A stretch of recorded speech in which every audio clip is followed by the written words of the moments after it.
So, hi Andy. So, right now I'm in at Marodabia National Research University. So, మీకు especially ఈ year 2024 aspirants అనమాట MBBS abroad అడిగిన students number of questions అడుగున్నారు అనమాట Russia గురించి. So right now I mean Russia Saransk అనమాట Mordovia national research university ఉన్నాను. So ఇక్కడ వచ్చేసరికి మనకి కృష్ణ చైతన్య ఉన్నాడు, సన్నీ సాగర్ ఉన్నాడు, తర్వాత వచ్చేసరికి లోకేష్ చంద్రశేఖర్ ఉన్నారు.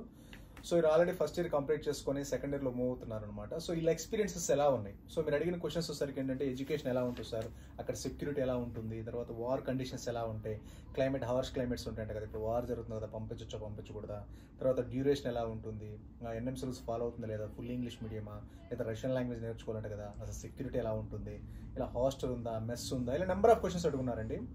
సో మీకు అనేది మనం ఆల్రెడీ 1 year ఎక్స్పీరియన్స్ చేస్తున్నారు కదా స్టూడెంట్స్ అంతా, వాళ్ళు మీ క్వశ్చన్స్ అని వాళ్ళని అడుగుదాము.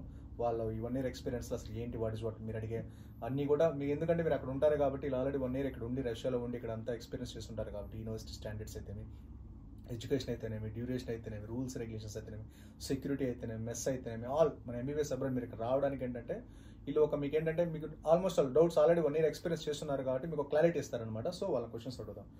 సో కృష్ణ చైతన్య ఉన్నాడు, ఆల్రెడీ ఫస్ట్ ఇయర్ కంప్లీట్ చేస్తున్నాడు, సన్నీ సాగర్ ఉన్నాడు, లోకేష్ చంద్రశేఖర్ ఉన్నారు. సో ఓకే సన్నీ, సో ఇక్కడ ఎడ్యుకేషన్ సిస్టమ్ అంటే అసలు ఎన్ని సంవత్సరాలు education system? 6 years duration, 5 days 5 years 1 internship 1 year. So 5 years MBBS, 1 year internship.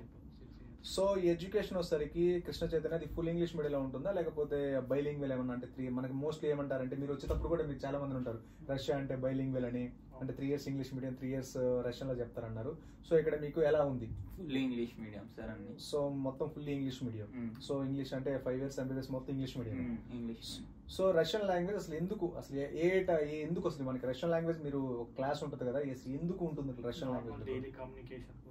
So normal daily communication కోసం.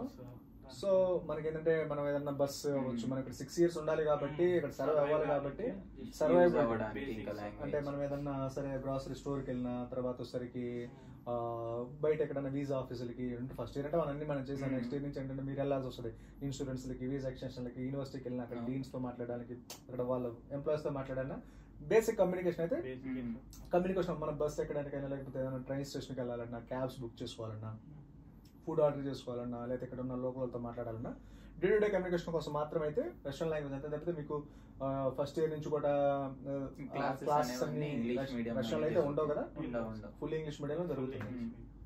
సో అంటే ఎడ్యుకేషన్ గురించి ఎలాంటి ప్రాబ్లం లేదు మీకు. సో ఎలా చెప్తున్నారు యూనివర్సిటీలో ప్రొఫెసర్స్, ఎలా చెప్తున్నారు, స్టాండర్డ్స్ ఏ విధంగా ఉన్నాయి? బాగా చెప్తున్నారు. ఇండియన్ మనకు మొత్తం 6 years అయ్యేసరికి ఇండియాలో దానికంటే ఎక్కువే అవుతుంది. మంచి సబ్జెక్ట్ వస్తుంది, మంచి సబ్జెక్టే వస్తుంది.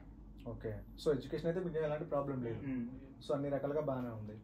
సో ఎన్ఎంసీ రూల్స్ అంటున్నారు. ఎన్ఎంసీ రూల్స్ వచ్చేసరికి మనకి 5.5 years ఎంబీ, మనకి ఏంటంటే 4.5 years ఎంబీబీఎస్, 5 years ఉండాలి, 1 year ఇంటర్న్షిప్ ఉండాలి. అంటే ఇక్కడ 5 years ప్లస్ 1 year అంటే total 6 years. 6 years NMC rules follow అవుతారు. ఎన్ఎంసీ రూల్స్ అఫీషియల్ గా ఫాలో అవుతుంది. మీరు ఆల్రెడీ 1 year ఉన్నారు కాబట్టి, మనం అంటే మీరు అక్కడ తెలియదు కాబట్టి, ఇంతకుముందు మీరు ఎక్కడెక్కడి నుంచి వచ్చారు కాబట్టి మనం చెప్తాం రష్యా మాత్రం ఎన్ఎంసీ రూల్స్ ఫాలో అవుతుందని చెప్తాను, ఫుల్ ఇంగ్లీష్ మీడియం చెప్తున్నాను, తర్వాత సెక్యూరిటీ బాగుంటుంది. సో సెక్యూరిటీ ఎలా ఉంది ఇక్కడ? సెక్యూరిటీ బాగుంది. సెక్యూరిటీ ఎలా ఉంది సన్నీ సాగర్? సెక్యూరిటీ ఉంటుంది. ఓకే. సెక్యూరిటీ ఎలా ఉంటుంది అసలు ఇక్కడ? హాస్టల్లో సెక్యూరిటీ ఎలా ఉంది? హాస్టల్ అంటే సెక్యూరిటీ బాగుంటుంది సార్ మనకి ఏది కానీ. సో హాస్టల్లో మీకు బయట రేసెస్ ఏమైనా ఉంటుందా రష్యన్స్ తో కానీ, లేకపోతే వేరే అదర్ కంట్రీస్ తో కానీ ఏమైనా గొడవలు జరగడం, వాళ్ళు మిమ్మల్ని టీచ్ చేయడం, లేకపోతే ర్యాగింగ్ ఏమైనా ఉందా? ర్యాగింగ్ ఏం లేదు. సో ర్యాగింగ్ ఏం లేదు. సెక్యూరిటీ పరంగా అయితే మీకు యూనివర్సిటీ పరంగా అవచ్చు, లేకపోతే ఎలాంటి ప్రాబ్లం అయితే ఏం లేదు. హాస్టల్ ఏమైనా ర్యాగింగ్ ఉంటుందా? హాస్టల్లో కానీ యూనివర్సిటీలో కానీ సీనియర్స్ ర్యాగింగ్ ఏం లేదు కదా. మీ సెక్యూరిటీ పరంగా అయితే ఎలాంటి ప్రాబ్లం లేదు.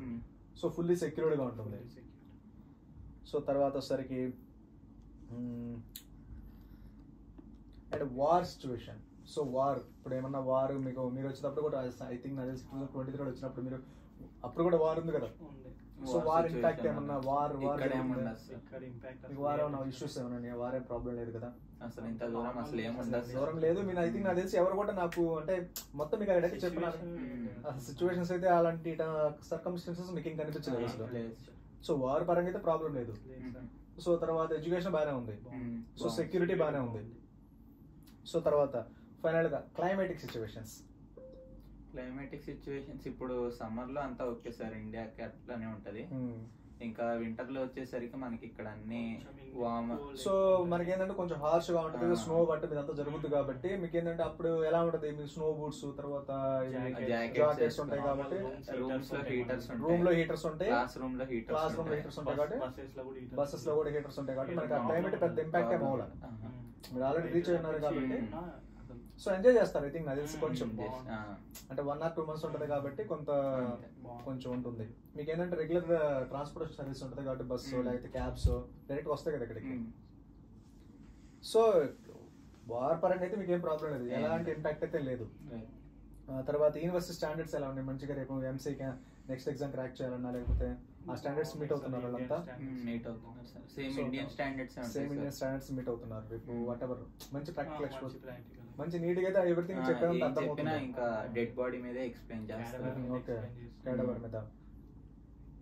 సో మీకు ఎడ్యుకేషన్ బాగానే ఉంది, సెక్యూరిటీ గురించి ప్రాబ్లం లేదు, రైట్. తర్వాత ఎన్ఎంసీ రూల్స్ ఫాలో అవుతుంది. డ్యూరేషన్ వచ్చేసరికి 5+1 full English medium. So security పరంగా కూడా ప్రాబ్లం లేదు. మీకు హాస్టల్స్ ఉన్నాయి, తర్వాత మెస్ కూడా, మెస్ ఎలా ఉంది, మెస్ ఓకే మేనేజబుల్. ఎందుకంటే మరీ మన ఇంట్లో ఇండియాలో ఉన్నట్టు ఉండాలి, మన సౌత్ ఇండియాలో మన విజయవాడలోనో హైదరాబాద్లో మెస్లో ఉండాలంటే కుదరదు. ఎందుకంటే అక్కడ వాళ్ళకి సెట్ అయింది, మనకి అక్కడ సెట్ అయింది. అక్కడ నుంచి ఇక్కడ రావాలంటే గ్రాసరీస్ కొంచెం మిస్ మ్యాచ్ అవుద్ది, ఫుడ్ మిస్ మ్యాచ్ మసాలాలు కొంచెం కొన్ని మసాలాలు కొన్ని పికిల్స్ కానీ రెడీ చేసుకోగలిగితే మనం ఆ స్టాండర్డ్స్ మీట్ అవుతాం. సో ఓకే సర్వే అవ్వచ్చు. సో ఫుడ్ పరంగా ప్రాబ్లం లేదు, తర్వాత సెక్యూరిటీ పరంగా ప్రాబ్లం లేదు, ఎడ్యుకేషన్ పరంగా ప్రాబ్లం లేదు, రూల్స్ రెగ్యులేషన్స్ పరంగా ప్రాబ్లం లేదు. ఎవ్రీథింగ్ ఈస్ వెరీ క్లియర్, అంతా బాగానే ఉంది, ఎలాంటి ప్రాబ్లం అయితే లేదు. సో జూనియర్స్ కి మనం రెఫర్ చేయొచ్చు యూనివర్సిటీని, మనస్ఫూర్తిగా చెప్పండి, మనస్ఫూర్తిగా అంతా బాగానే ఉంది కదా. హ్యాపీగా మనం compare remaining university remaining countries తో పోల్చుకున్నప్పుడు మనకి ఎన్ఎంసీ రూల్స్ అవ్వచ్చు, మీ క్వాలిటీ ఆఫ్ ఎడ్యుకేషన్ అవ్వచ్చు, సెక్యూరిటీ అవ్వచ్చు, ఎలాంటి డిస్టర్బెన్స్ అయితే లేవు. Everything is very clear and fine. Okay, so మనం అయితే జూనియర్స్ కి రెఫర్ చేద్దాం. ఓకేనా? Okay, thank you.